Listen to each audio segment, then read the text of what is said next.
All right, let's see if we can do this. I'll try to make a shorter version. This is a painting I'm working on. It's called Everything. It is 7 by 15 feet, and I'm trying to show it at this place in Brooklyn. It's like a garage where these guys play music, and I will tell you about it if and when it happens. I'm hoping for late June. You know, I'm posting progress shots of this painting, so hopefully you come out and see it in person. It's I think a 99 decal, but I shouldn't give the address because it's not even finalized, so I won't even give a date. Anyway, this is called Everything. Why is it called Everything? For a couple reasons. This basically has everything I've done in art, as an artist, as a painter. Not everything, but it seems that way to me. Like everything I've ever done is really is available for me here in this painting. I can reach from my past, things that I've done. And I never really done that before. This is like a new thing where it's like everything's on the table. I usually go through phases of things that I focus on, of ways that I make a drawing or a painting. And then I move on to something else, you know, because it's evolution. It's like learning and growing. But now it's like all of those things in the past, they're all fair game. They're all there for me to appropriate, even though it's my own stuff, so it's not really appropriating, but it's like, just take it, bring it back, put it in to something new. So it's all about that. And then like, obviously you can see, anybody can see that my work has a heavy graffiti influence. And when I was young in art school, when I first kind of figured out what I was doing as an artist, I did a lot of these drawings like this, these loopy drawings that I would paint just like this and have different colors and la la la. They were all pretty simple. They were just really designed graffiti reference paintings. I wasn't into a lot of the subject matter that I am now. I had not found it out yet. Maybe I was, but just in a more kind of infantile way, because I was just learning paint and I was just learning drawing and composition, la la la. Anyway, so this kind of loopy drawings referenced cursive graffiti style. And then after I ran with that for a while, I started to make more straight lines with angular turns to it instead of the curves. And it looked more like a graffiti wild style, kind of graffiti burner style. And then I just basically I have carried on to the current day with what I do. That is the main jit, like, you know, they look like letters. They don't look like letters, but they kind of look like letters, kind of look like body parts and faces and all shit. And so that's how I execute these drawings. That's how I do them. That's how I draw. I love drawing like that. And then sometimes I'll throw in some curves, but I never do that kind of stuff anymore. Not in drawing, at least. I did it in this painting because I'm feeling kind of free in this painting, and it's such a big painting. I'm making creative choices as I go along. I'm kind of not following a plan. I am following a plan. The plan was biggest drawing, medium drawing, smallest drawing, and then basically fill it out and connect whatever I paint around these drawings, integrate them with the drawings, like with paint. And that's basically what I've been doing with a lot of my paintings lately. There's not like, oh, here's the drawing and here's the background. And like, I did that at one time. I was into that. I was into like smooth blends of colors, just sharp edges and everything real crisp and clean, real like point A to point B painting. Boring.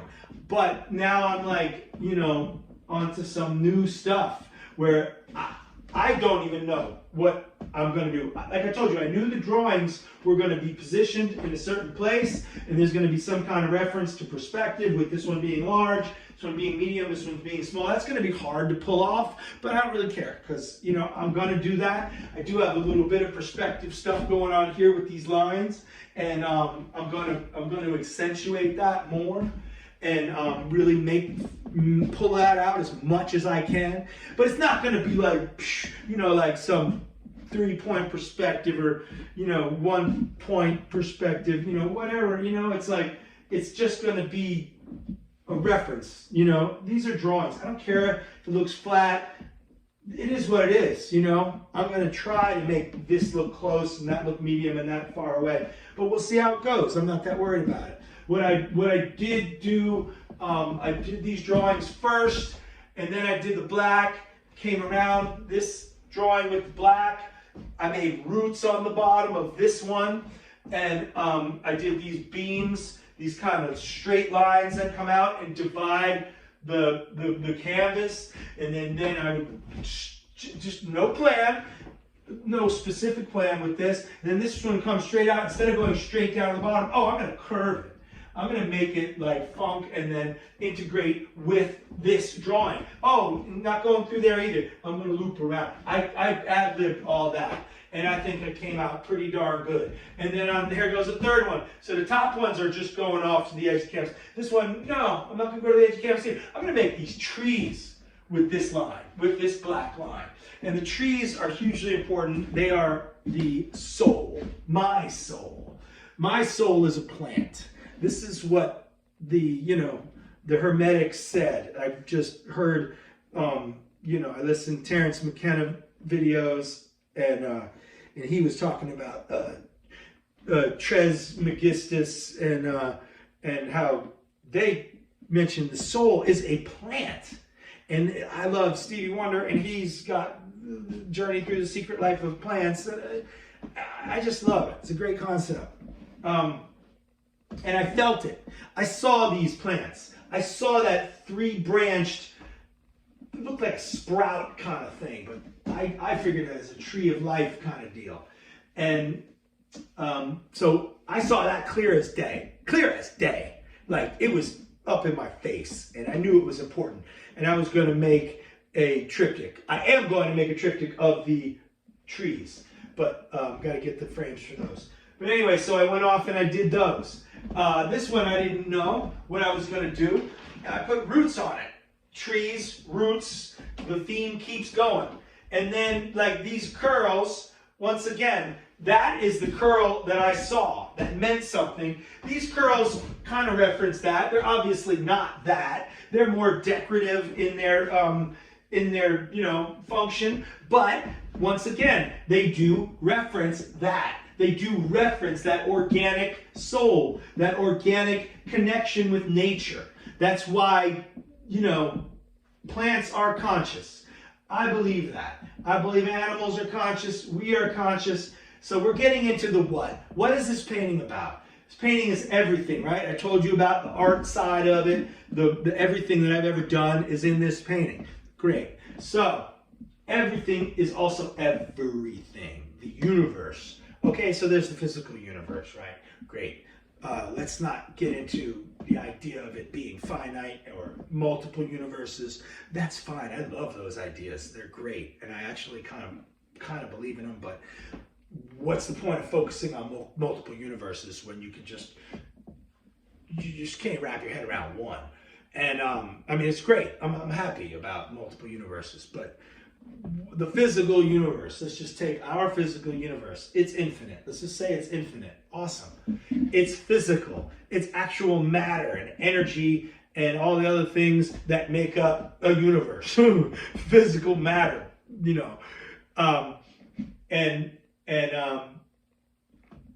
so you got that. It's infinite, right? We don't even know what's going on our own planet. We're never going to figure out all the shit, meaning science is never going to figure it out. All the shit that's going on our own planet, we're not going to figure out. How are we going to figure out what's going on in the universe? Like how vast and just insanely huge the universe is. And then you think, that's not all there is. Let's just say there's only one universe. Multi-universe, I get it. I'd love it. But let's just focus on one universe. That's not all there is. There's a whole other level that either is within, underneath, behind, however you want to say it, that runs this physical universe, that really is responsible for it even being here. And that is what I'm drawing. I am drawing visions of that underneath.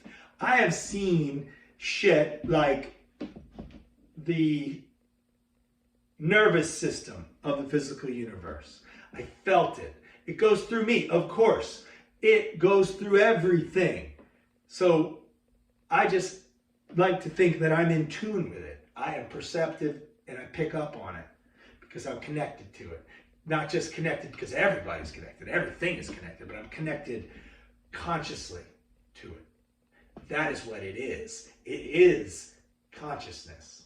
And consciousness just is responsible for everything. It is everything. So I don't even know where to go with that. Like your God, your death, life after death, all these things are consciousness. The Buddhism, Hinduism, every activity, praying that connects you to an other, that is hopefully consciousness. Consciousness. Stop thinking. Thinking is not being conscious. Human thought is like distracting. You want to connect to that other. That's why in meditation you try to think of nothing or focus on nothingness. That's why you want to live in the present, in this present moment. There is no past, there is no future, because that way you can connect to that other. And that other is what I show. Sure, these things seem like they come from a lot of thought. And perhaps, yes, there has been a lot of thought, but these drawings come out automatic. I do give them a little kick, directed, things like that. But these are basically automatic. They pretty much happen. And that is the result of just doing bazillion drawings and constantly focusing on this subject, which is try not to think. Try to just connect. Try to get to the other. Feel the other. Let the other have you. Give yourself to the other. That is where I'm at. That is what I'm painting. Does it make any sense? Probably a million contradictions in there. And let me just tell you, I don't know shiznazzle. I don't know anything. I'm an idiot. Like, I love what I'm doing and I believe in what I'm doing and I believe that my connection is strong. I believe I'm a good painter. I believe I know some things. But like as far as studying, Buddhism or meditation or transcendental this or that, I don't know anything. So let me just say that right now. I'm a moron. Not a moron, but you know what I mean.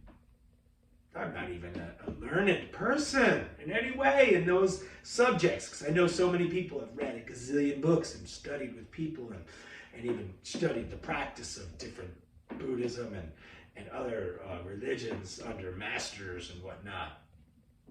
But I'm not one of them. I have studied by myself. I have studied in deep meditation, deep, very deep, and I have experienced some just fantastic things. And then I also meditate in life. Some of this shit I see when I'm driving. I connect while I'm driving. I connect in the strangest places. The most random times I will see some shit and I'll be like, okay, that's significant. That is something that has been shown to me. Because even though I'm conscious and thinking and going through my day, I just connected right there to the other, which showed me something that escapes words and I need to draw it, or that's an idea for painting. So this is how what my work is all about, because I love the what. I'm not a big fan of the how.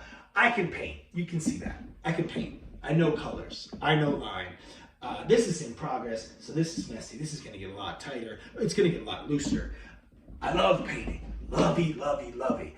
Abstract painting. Abstract surreal painting. Graffiti art. What else? I don't know as far as influences in my work. Just love it. Graphic design, cartoons, whatever. But this is where I'm at. This is my painting. Thank you very much for watching, and take another look at it without, I could go into more detail of like the one on the right, you got this like gestural brushstroke going on inside the drawing. This one over here on the left, it is more got not curvy lines, but more jagged kind of lines, sort of like the outside of my drawings. And then I separated the colors where, those lines were. So I painted different sections. Obviously, it's all in a purple kind of color scheme. This one over here, it goes of a blend of a green up to a yellow green on the top. A blend that goes, the color is around or behind the gestural marks of the purple and the pink.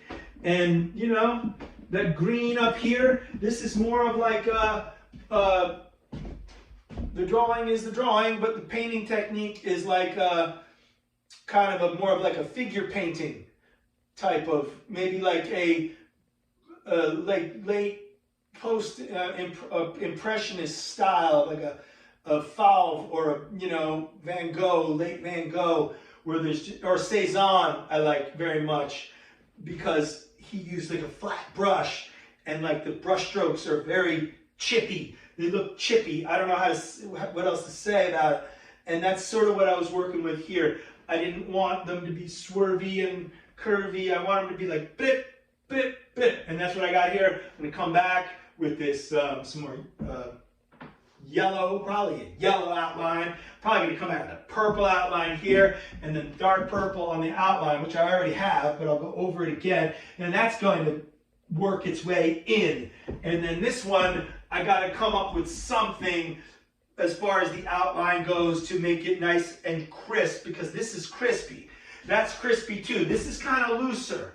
And then I'm gonna do more of a blend here from light to dark, concentrically. And then this one is more bottom to top. And I did an opposite, actually. You can't really see, where the darker pink is in the middle and it gets lighter as it goes out. So anyway, there's a lot to do on this painting. Very happy, and thank you for watching. And this video was only 18 minutes. Awesome. Word is bond.